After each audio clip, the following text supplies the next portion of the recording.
वज़ीर-ए-आज़म अनवारुल हक़ आख़िर चयो आहे त मुल्क जो मुस्तक़बिल रोशन आहे। आम चूंडूं 8 फ़रवरी ते थींदियूं। कानून तोड़ींदड़नि खे नतीजो बि भोगणो पवंदो।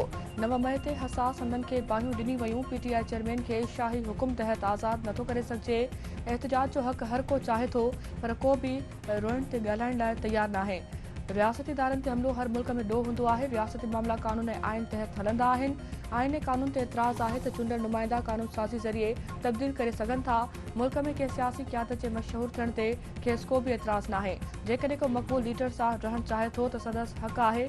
मुआशिरे जे मुख़्तलिफ़ तबक़नि में टकराव न थियणु घुरिजे। जमहूरियत मुख़्तलिफ़ मरहला तइ करे अॻिते वधी रही आहे।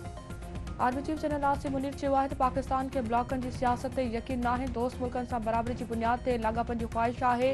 हू अमरीका सां ढिघे मुदे वारा लाॻापा चाहिनि था। आख़िरी दहशतगर्द जे ख़ात्मे ताईं जंग जारी रहंदी। पाकिस्तान केतिरनि ॾहाकनि खां आलमी दहशतगर्दी खे मुंहुं ॾेई रहियो आहे। कश्मीर मसइलो कश्मीरी अवाम जी ख़्वाहिश तहत हल थियणु घुरिजे।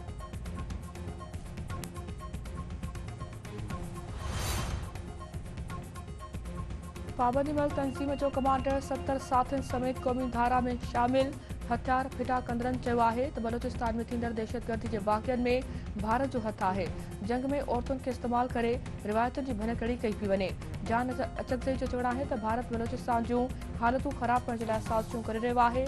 बलोचिस्तान जा बाशूर माण्हू आलमी साज़िशुनि खे सम्झी चुका आहिनि।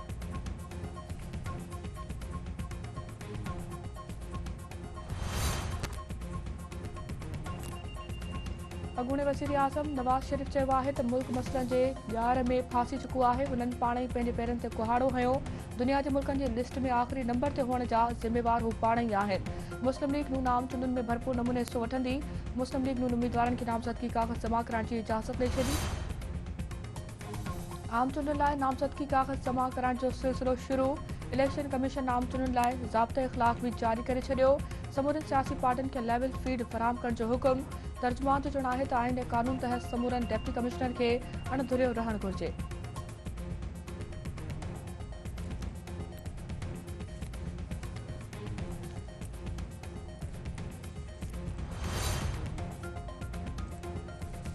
सिंध जे निगरान वॾे वज़ीर मक़बूल बाक़िर तरफ़ां इस्लाम कोट जे बॉयज़ स्कूल, लेबोरेटरी, डिस्पेंसरी ऐं जानवरनि जे अस्पताल जो दौरो।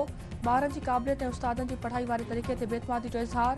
डायरेक्टर खे तालीम जी बहितरी लाइ कमु करण जी हिदायत। संदसि चवणु आहे त स्कूल में उस्ताद न हुअण सबबि मुस्तक़बिल जो नुक़सानु थी रहियो आहे। 30 शागिर्दनि लाइ हिकु HST ऐं हिकु GST हुअणु घुरिजे। तरक़ी कीअं थींदी जॾहिं पंहिंजी क़ौम जे मेमारनि खे पाण तबाह कयो पियो वञे।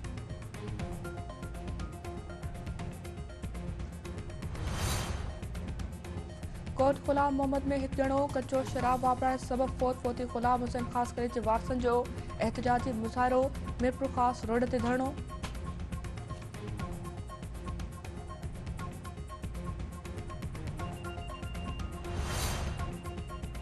ऐं क़ौमी क्रिकेट टीम जे चीफ सेलेक्टर वहाब रियाज़ चयो आहे त अहमद शहज़ाद, उमर अकमल ऐं शोएब मलिक समेत कंहिं बि रांदीगर लाइ दर बंदि न कया आहिनि। कारकर्दगी ॾेखारींदड़ रांदीगरनि खे ज़रूर टीम में शामिल कयो वेंदो।